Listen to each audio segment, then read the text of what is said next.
vida. Que a presença de Deus, nosso Senhor Jesus Cristo, mostre a luz, mostre o caminho para você. Santo sangue do Senhor, eu ordeno que você saia desse corpo. Eu ordeno que você libere esse corpo. Livrai-o, Senhor, livrai-o dessa dor. Eu ordeno que você saia desse corpo. Saia agora.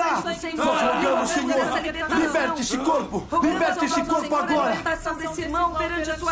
Você está bem, filho? Deus Pai, Ele te libertou. Que Jesus esteja contigo, meu filho. Os milhares de exorcismos realizados são provas suficientes da possível existência do diabo? Como se explica que a Igreja tenha sacerdotes exorcistas? O Papa Francisco, que alguns dizem nunca ter feito um exorcismo, nós acreditamos que sim, que ele já fez. Já fez pelo menos uma oração de libertação muito forte.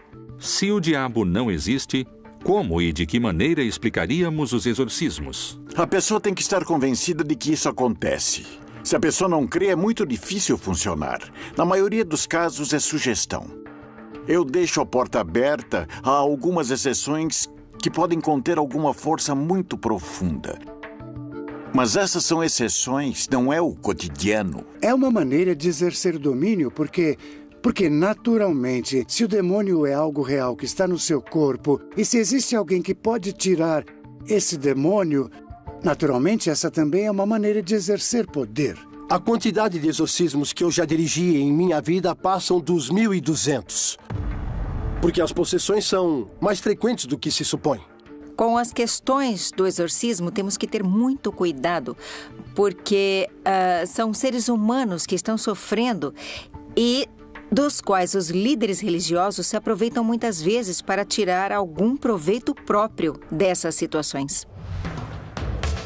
Por que seguimos duvidando de sua existência se a Bíblia fala do diabo com tanta clareza? Este personagem diabólico se encontra desde a gênese da criação até a batalha final mencionada no Apocalipse.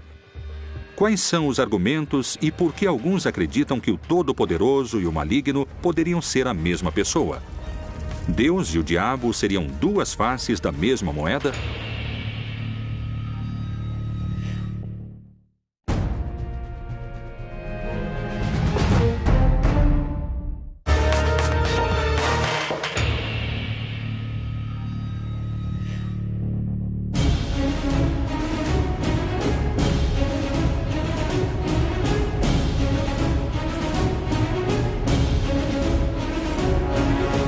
Há milênios, duas opiniões se enfrentam.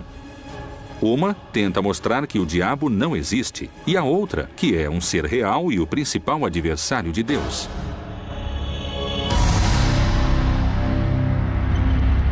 Mas, além dessas duas opiniões, há um terceiro grupo que discorda de ambos e abre um novo debate. Ele sustenta a teoria de que Deus e o diabo são dois lados que respondem a um mesmo interesse. No Antigo Testamento, acredita-se que de Deus vinha a ira e a bondade. Os teólogos têm muitos problemas em traduzir a Bíblia, esse texto, porque ele diz que o espírito mau vem de Deus. Ora, o espírito do Senhor retirou-se de Saul, e o atormentava um espírito maligno da parte do Senhor. O Deus da Bíblia não é um Deus bom, é um Deus mau, e é um Deus que nos dá muito medo, ao qual temos que de alguma forma obedecer e prestar culto. Porque ele tem todo o poder, porque pode nos causar mal, porque pode nos mandar seu anjo caído, Satanás, não é? Tem se falado muito dessa diferença entre Deus, ou da possível diferença entre o Deus do Antigo Testamento e o Deus do Novo Testamento. Em geral, de forma muito esquemática, se diz que o Deus do Antigo Testamento está muito preocupado com a justiça, por isso é preciso agir de forma violenta para que se faça justiça. O Deus do Novo Testamento está mais preocupado com o amor e por isso não ocorrem esse tipo de ações. A mesma Bíblia, entre suas páginas e histórias, nos brinda com vários exemplos de extrema crueldade. Isso pode estar associado à existência de Satanás e aos que sustentam que entre Deus e o diabo não há diferenças? Na Bíblia há muitas histórias que falam de violência, que falam de massacres, de magnicídios. A Bíblia conta a história do que ocorreu em uma época onde as mortes eram cruéis, as guerras eram violentas e os massacres eram próprios de todos os povos da antiguidade. E suas crianças serão despedaçadas perante os seus olhos. As suas casas serão saqueadas e suas mulheres violadas.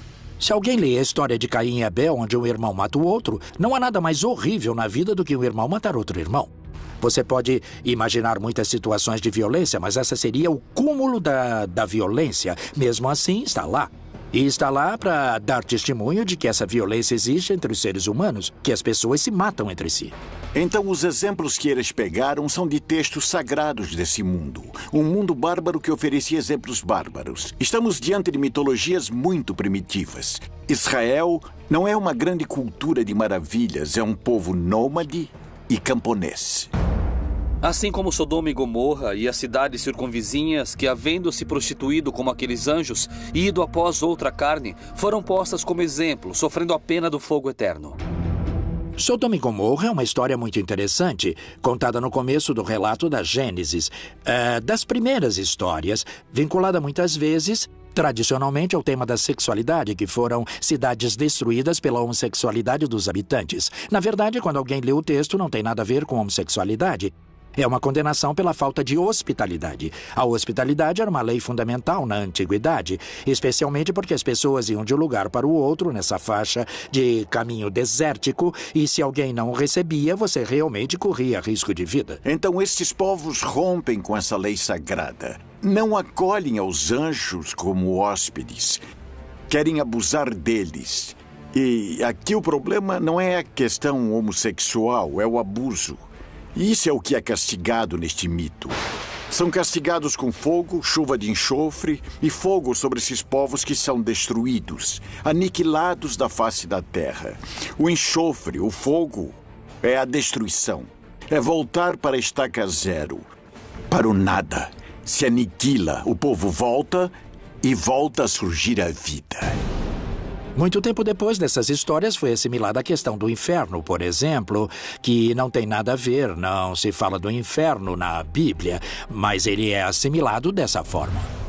Será que Deus pode ter tido essas condutas malignas que parecem pertencer ao universo do diabo? Há aqueles que creem que essa mesma Bíblia é uma criação mais ligada ao mal do que a um Deus como nós pensamos hoje. Marcião de Sinop escreveu um cânon dos textos que hoje conhecemos como a Bíblia. Ele ocultou no recorte que fez uma concepção especial do diabo. Marcião é um gnóstico cristão que considerava que o Deus que criou o mundo material e que fez ao homem e aos povos da terra tem que ser um Deus malvado, precisamente porque a matéria está identificada com o mal. Bom, na verdade, a apresentação do movimento das luzes e sombras no texto bíblico já a encontramos em Gênesis, que no princípio havia a escuridão e que a primeira ação de Deus na criação foi dizer que haja luz. Essa luz atravessa as trevas, atravessa a escuridão. Está dizendo que, na verdade, a luz que veio ao mundo era Jesus, mas os homens preferiram ou elegeram as trevas em vez da luz, porque a luz, de alguma maneira, colocava em evidência as suas obras, as quais eles queriam ocultar. Mas, para alguns dos crentes mais fiéis, essas teorias não são mais do que uma prova de que o diabo está entre nós. Nos dias de hoje, nós podemos pensar no hedonismo, na busca pelo prazer completo e total. Isso tudo sem visar a transcendência, a vida, a verdade tomada como útil. Tudo isso são tentações do diabo, presentes não somente no privado e particular, mas também na vida pública. Porque a influência pública do diabo quer que se demore o nosso, o nosso caminho rumo à fraternidade, rumo à união entre os seres humanos. Quando um batizado tem em si a marca de Cristo e vive ou tenta viver em graça, não pode ser invadido pela força que se opõe a Cristo. Cristo já venceu o demônio. Então, a princípio, somente uma pessoa não batizada pode estabelecer uma relação pessoal com o demônio. Vamos começar agora. Paula esteve internada pelos últimos 10 anos de sua vida com o diagnóstico de esquizofrenia. Eu escutava vozes e via coisas, sabe? As vozes me diziam o tempo todo, mate-se, corte-se. Pelo sangue de Jesus eu te liberto! Eu ordeno que deixe esse corpo agora! Pelo sangue de Jesus! Eu tinha um rosário, sabe? Que eles dão no hospital. E com o rosário da cruz, sabe? Com a parte de baixo, que é feita de plástico, que eu me cortava com esse plástico.